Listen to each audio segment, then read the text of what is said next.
Welcome bye dear student.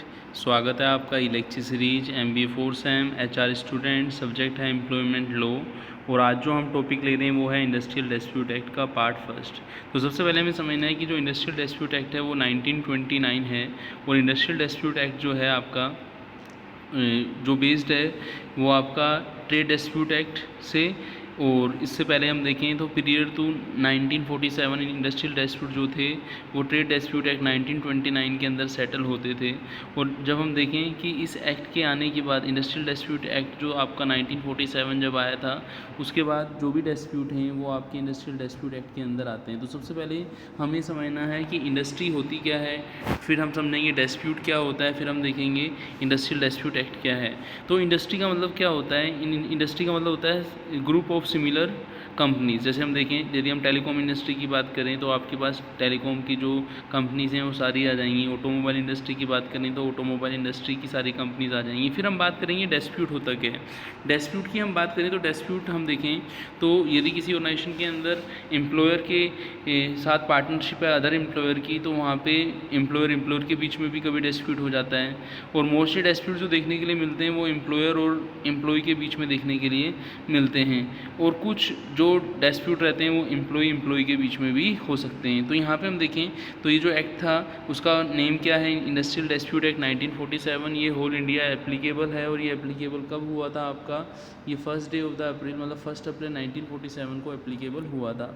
यहाँ पे हम बात करेंगे कुछ इंपॉर्टेंट डेफिनेशंस की जो इस एक्ट के अंदर दी हुई हैं। आर्बिट्रेटर के अंदर हम इंक्लूड करते हैं एम्पायर को। एवरेज पे का मतलब ये हुआ कि जो वर्कमैन है जो भी वो वेजेस ले रहा है, यदि हम उसका एवरेज निकालें लास्ट 3 मंथ से कंपैरिजन करें तो जो आपकी मंथली वेजेस आएगी वो उसकी एवरेज वेजेस कहलाएगी। तो in case of monthly paid workman in 3 complete calendar month का जो आप एवरेज ले सकते हैं। इन केस ऑफ वीकली आप 4 कंप्लीट वीक का एवरेज ले सकते हैं। और जब आप डेली बात करेंगे तो जो भी 12 फुल वर्किंग डे हैं आप उसका एवरेज ले सकते हैं, वो एवरेज वेजेस कहलाएगा। फिर हम बात करेंगे अवार्ड का मतलब क्या होता है कि जो भी आपका लेबर कोर्ट है, इंडस्ट्रियल ट्रिब्यूनल जिसको हम नेशनल इंडस्ट्रियल ट्रिब्यूनल भी बोलते हैं, तो अवार्ड मीन्स एनी इंटरिम और financial determination of any dispute of any question relating to their to by labour court, industrial tribunal and national industrial tribunal, वो award कहलाता है सेक्शन 10A। फिर हम बात करेंगे बोर्ड की। तो बोर्ड के अंदर हम किसको इंक्लूड करेंगे? बोर्ड ऑफ कंसलेशन को इंक्लूड करेंगे।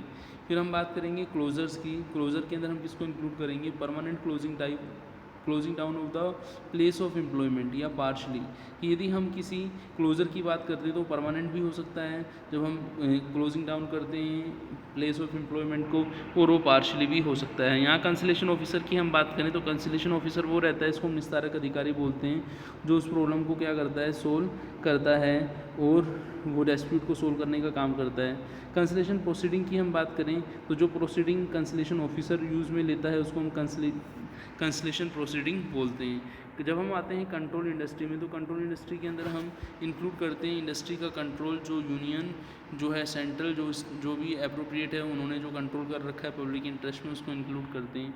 कोर्ट के अंदर हम कोर्ट ऑफ इंक्वायरी को इंक्लूड करते हैं। एम्प्लॉयर आपको पता ही है, एम्प्लॉयर वो इंडस्ट्री की वो अथॉरिटी होती है जो वर्कर को एम्प्लॉय करती है, और वो रेगुलेट होती है अप्रोप्रिएट गवर्नमेंट में भी, सेंट्रल गवर्नमेंट में भी, स्टेट गवर्नमेंट में भी, लोकल अथॉरिटी से वो कंट्रोल होती है। फिर हम बात करेंगे एग्जीक्यूटिव की। हम बात करेंगे तो एग्जीक्यूटिव वो बॉडी या वो मैनेजमेंट ऑफ अफेयर होते हैं जो ट्रेड यूनियन को कंट्रोल करते हैं। और इंडस्ट्रियल डिस्प्यूट की हमने स्टार्टिंग में ही बात की थी जब हमने इंडस्ट्रियल डिस्प्यूट एक्ट के बारे में पढ़ा था कि डिस्प्यूट जो होता है वर्कमैन के बीच में हो सकता है, एम्प्लॉयर के बीच में हो सकता है, एम्प्लॉयर वर्कमैन के बीच में हो सकता है, और वो मे भी हो सकता है एम्प्लॉयमेंट नॉन एम्प्लॉयमेंट के बारे में हो, कंडीशन ऑफ लेबर के बारे में, पे के बारे में हो, तो ये सब चीज़ें उसमें आती हैं। फिर हम बात करेंगे डिसमिजल का मतलब ये हुआ कि यदि हम देखें कि कोई वर्कमैन है उसको काम से हटा दिया गया है, डिसमिस कर दिया गया है, डिस्चार्ज कर दिया गया है, रिट्रीच कर दिया गया है, तो उसकी टर्मिनेट कर दी गई है, तो वो क्या कहलाता है? आपका डिसमिसल कहलाता है। फिर हम बात करेंगे वर्क कमेटी की। जैसा कि नेम से क्लियर है, जब हम अथॉरिटी अंडर डिसाइड की बात करते हैं तो वहाँ पे वर्क कमेटी भी होती है। वर्क कमेटी का एक पर्सन जो रहता है जिसको हम क्या बोलते हैं? वर्क कमेटी का चेयरमैन बोलते हैं। वो क्या करता है? कमेटी को कंट्रोल करता है। और वर्क कमेटी के अंदर जो पर्सन होते हैं वो और एम्प्लॉयर दोनों के रिप्रेजेंटेटिव भी होते हैं, वर्कमैन के रिप्रेजेंटेटिव भी होते हैं और आपके एम्प्लॉयर के रिप्रेजेंटेटिव भी होते हैं। और इस कमेटी का काम क्या रहता है कि जो रिलेशन है एम्प्लॉयर वर्कमैन के बीच में, एम्प्लॉयर के बीच में, वर्कमैन के बीच में, उन रिलेशंस को क्या करना, ठीक करना, जो डिस्प्यूट उनको ख़त्म करना। कंसलेशन ऑफिसर वो होता है जिसको अप्रोप्रिएट गवर्नमेंट जो है, जो आपकी may be central government, may be state government, उसको उस डिस्प्यूट के सॉल्यूशन के लिए क्या करती है, इंटरमीडिएट बनाते हुए उसको ड्यूटी दी जाती है कि वो उस एरिया, जिस एरिया में वर्क कर रहा है, वहाँ पे जो कंपनी इंडस्ट्रीज़ आती हैं, वहाँ पे उनकी प्रॉब्लम को क्या करेगा, सोल्व करेगा। जब हम पढ़ेंगे वो जहाँ पे कि जो रेगुलेटिंग मशीनरी हम पढ़ेंगे तो वहाँ पे बोर्ड ऑफ कंसलेशन भी आएगा। बोर्ड ऑफ कंसलेशन क्या रहता है, वो सेटलमेंट ऑफ ट्रेड डिस्प्यूट करता है।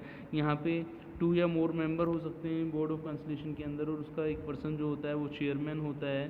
चेयरमैन जो होता है वो इंडिपेंडेंट पर्सन होता है, वो क्या करता है, वो अदर मेंबर के साथ मिलकर डिसीजन लेता है बोर्ड के अंदर। फिर हम बात करेंगे कि कोर्ट ऑफ इंक्वायरी क्या होती है। कोर्ट ऑफ इंक्वायरी हम देखें, अप्रोप्रिएट गवर्नमेंट चाहे तो ऑफिशियल गजट के अंदर इंस्पेक्टिंग स्टाफ के अंदर कोर्ट ऑफ इंक्वायरी जो इंक्वायरी कर सकती है उन मैटर्स का जो इंडस्ट्रियल डिस्प्यूट से रिलेटेड है, उसका अपॉइंटमेंट भी कर सकती है। और ये जो कोर्ट ऑफ इंक्वायरी रहती है, इसके अंदर जो पर्सन रहते हैं वो इंडिपेंडेंट रहते हैं, और वो क्या करते हैं, जो भी प्लेस है जहाँ पे डिस्प्यूट हुआ है वहाँ पे वो विजिट करते हैं।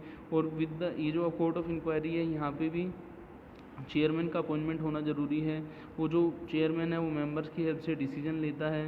और जो हम यहाँ बात करते हैं कि यदि चेयरमैन अकेला है, मेंबर नहीं है, तो उसके अपॉइंटमेंट्स पर भी ध्यान रखा जाता है, जिसको हम कोरम बोलते हैं, कि minimum number of member with chairman होना ज़रूरी है वो कोर्ट ऑफ इंक्वायरी के अंदर। फिर हम बात करेंगे लेबर कोड। जैसा कि नेम से क्लियर है कि अप्रोप्रिएट गवर्नमेंट ऑफिशियल गजट के अंदर लेबर कोड जो है उसको इंडस्ट्रियल डिस्प्यूट को सोल्व करने के लिए अपॉइंट करती है। और लेबर कोड के अंदर जो पर्सन होता है वो अपॉइंट होता है अप्रोप्रिएट गवर्नमेंट से एज ए इंस्पेक्टिंग स्टाफ। वो पर्सन जो हो सकता है वो के लेबर लॉ, लेबर कोर्ट या फिर जज ऑफ हाई कोर्ट हो सकता है।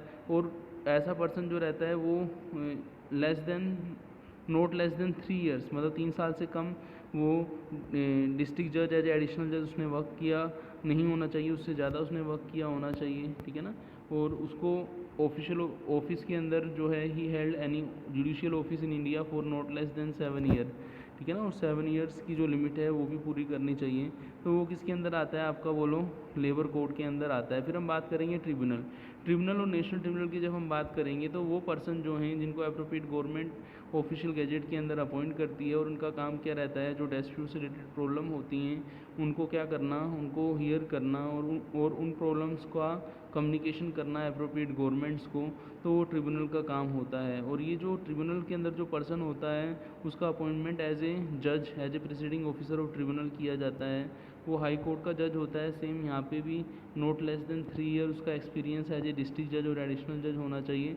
और अप्रोप्रिएट गवर्नमेंट यदि समझती है तो उसके साथ कुछ मेंबर्स को भी अपॉइंट कर सकती है। फिर हम बात करेंगे नेशनल ट्रिब्यूनल की। जैसा कि नेम से क्लियर है कि नेशनल ट्रिब्यूनल का अपॉइंटमेंट सेंट्रल गवर्नमेंट ही करेगी, यहाँ पे स्टेट गवर्नमेंट का जो रोल नहीं रहेगा, यहाँ पे सेंट्रल गवर्नमेंट का ही रोल रहेगा। और हर स्टेट के अंदर एक नेशनल ट्रिब्यूनल होगा जो कि वहाँ उस स्टेट पर आने वाले जो ट्रिब्यूनल हैं उनको क्या करेगा, रेगुलेट करेगा। और ये जो नेशनल ट्रिब्यूनल रहेगा इसमें 1 पर्सन रहेगा जिसका अपॉइंटमेंट सेंट्रल गवर्नमेंट करती है। और ये जो पर्सन रहेगा वो as a presiding officer, as a जज नेशनल ट्रिब्यूनल, जज ऑफ हाई कोर्ट होगा। और वो जो पर्सन होगा जज ऑफ हाई कोर्ट का जो पर्सन होगा जिसको हम as a presiding officer, as a जज अपॉइंट करेंगे, उसका अपॉइंटमेंट सेंट्रल गवर्नमेंट द्वारा ही किया जाएगा। तो यहाँ पे इस एक्ट के अंदर हमने देखा कि जो पर्सन हैं जो इन्वॉल्व होते हैं डिस्प्यूट के केस में, जैसे आपकी नेशनल ट्रिब्यूनल है आपका, लेबर कोर्ट है, कोर्ट ऑफ इंक्वायरी है, बोर्ड ऑफ कंसलेशन है, कंसलेशन ऑफिसर है, वर्क कमेटी है, ये अथॉरिटीज़ हैं अंडर आपका जो इंडस्ट्रियल डिस्प्यूट एक्ट है। इसके अलावा हमने ये भी देखा था कि इंपॉर्टेंट डेफिनेशन इस एक्ट के अंदर कौन कौन सी हैं, डिस्प्यूट होते क्या हैं, उन सब चीज़ों को हमने देखा था। फिर हमने देखा था कि ये एक्ट जब लाया गया तो इससे 1947 में आया था, और उससे पहले इस एक्ट पर जो बातें लागू होती थी वो कौन से एक्ट की होती थी, ट्रेड यूनियन एक्ट 1929 की होती थी। और 1947 के बाद इस एक्ट के, इंडस्ट्रियल डिस्प्यूट एक्ट के आने के बाद इसके provision whole of the India apply होते हैं। इन चीज़ों को हमने इस लेक्चर के अंदर पूरा किया। तो मिलते हैं पार्ट सेकंड के अंदर। थैंक्स।